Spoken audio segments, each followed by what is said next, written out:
Mateus capítulo 26.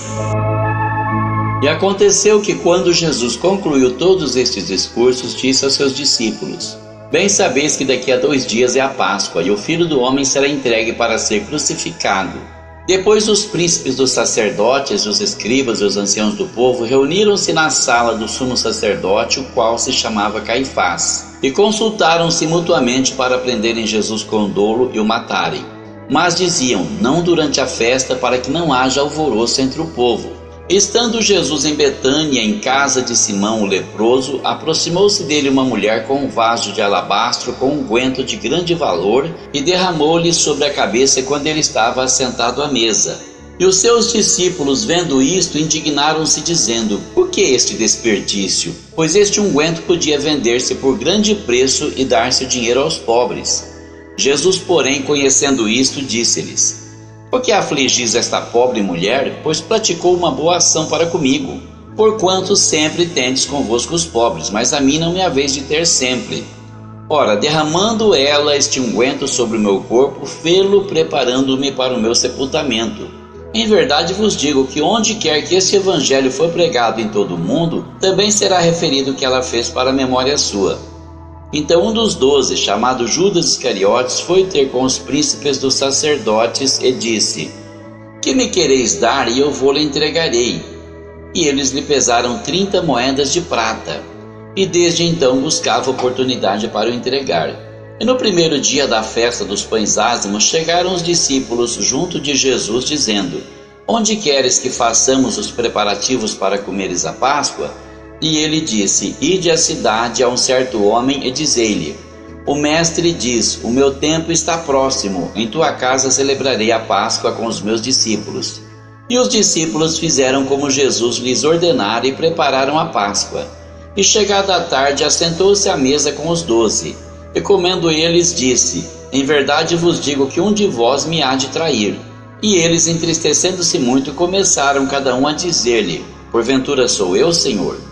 E ele respondendo disse: o que põe comigo a mão no prato, esse me há de trair.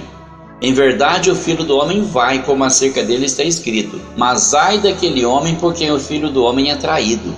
Bom seria para esse homem se não houvesse nascido. E respondendo Judas, o que o traía, disse: porventura sou eu, Rabi? E ele disse: tu o disseste. E quando comiam, Jesus tomou o pão e, abençoando-o, o partiu e o deu aos discípulos e disse: tomai, comei, isto é o meu corpo. E tomando o cálice, dando graças, deu-lhe dizendo: bebei dele todos vós, porque isto é o meu sangue, o sangue do Novo Testamento, que é derramado por muitos para a remissão dos pecados. E digo-vos que desde agora não beberei deste fruto da vide até aquele dia em que o beba de novo convosco no reino de meu Pai. E tendo cantado o hino, saíram para o Monte das Oliveiras.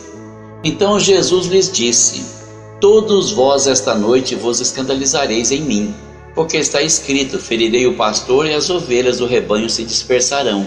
Mas depois de eu ressuscitar, irei adiante de vós para a Galiléia. Mas Pedro respondendo disse-lhe: ainda que todos se escandalizem em ti, eu nunca me escandalizarei. Disse-lhe Jesus: em verdade te digo que nesta mesma noite, antes que o galo cante, 3 vezes me negarás. Disse-lhe Pedro: ainda que me seja necessário morrer contigo, não te negarei. E todos os discípulos disseram o mesmo. Então chegou Jesus com eles a um lugar chamado Getsêmani e disse a seus discípulos: assentai-vos aqui enquanto vou além orar. E levando consigo Pedro e os 2 filhos de Zebedeu, começou a entristecer-se e a angustiar-se muito. Então lhes disse: a minha alma está cheia de tristeza até a morte.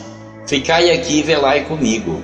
E indo um pouco mais para diante, prostrou-se sobre o seu rosto, orando e dizendo: meu Pai, se é possível, passe de mim esse cálice. Todavia não seja como eu quero, mas como tu queres. E voltando para os seus discípulos, achou-os adormecidos e disse a Pedro: então, nem uma hora pudeste velar comigo? Vigiai e orai para que não entreis em tentação. Na verdade, o espírito está pronto, mas a carne é fraca. E indo segunda vez, orou dizendo: Pai meu, se este cálice não pode passar de mim sem eu beber, faça-se a tua vontade. E voltando, achou-os outra vez adormecidos, porque os seus olhos estavam pesados. E deixando-os de novo, foi orar pela terceira vez, dizendo as mesmas palavras. Então chegou junto dos seus discípulos e disse-lhes: Dormi agora e repousai. Eis que é chegada a hora, e o Filho do Homem será entregue nas mãos dos pecadores. Levantai-vos, partamos, eis que é chegado o que me trai. E estando ele ainda a falar, eis que chegou Judas, um dos 12, e com ele grande multidão com espadas e varapaus, enviada pelos príncipes dos sacerdotes e pelos anciãos do povo. E o que o traía tinha-lhes dado um sinal, dizendo: O que eu beijar é esse, prendei-o. E logo aproximando-se de Jesus disse: Eu te saúdo, Rabi, e beijou-o. Jesus, porém, lhe disse: Amigo, a que vieste? Então, aproximando-se eles, lançaram mão de Jesus e o prenderam.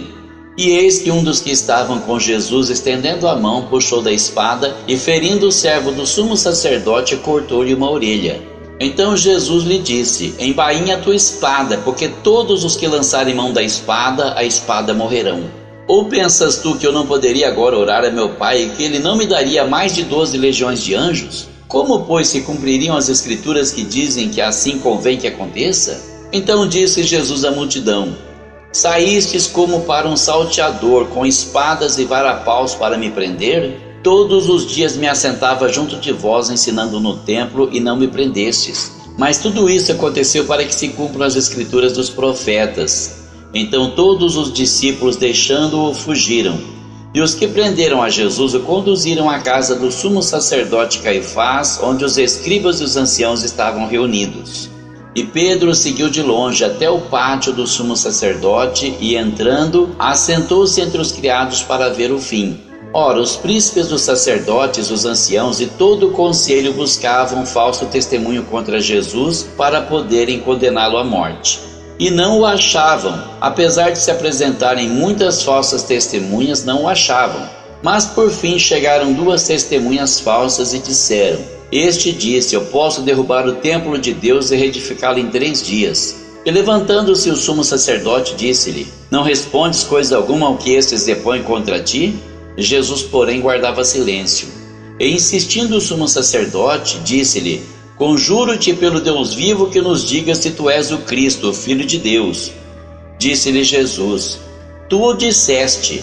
Digo-vos, porém, que vereis em breve o Filho do Homem assentado à direita do poder e vindo sobre as nuvens do céu. Então o sumo sacerdote rasgou as suas vestes, dizendo: Blasfemou! Para que precisamos ainda de testemunhas? Eis que bem ouvistes agora a sua blasfêmia. Que vos parece?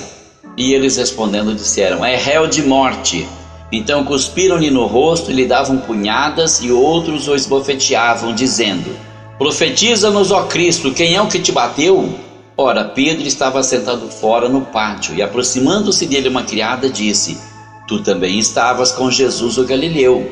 Mas ele negou diante de todos, dizendo: Não sei o que dizes. E saindo para o vestíbulo, outra criada ouviu e disse aos que ali estavam: Este também estava com Jesus o Nazareno.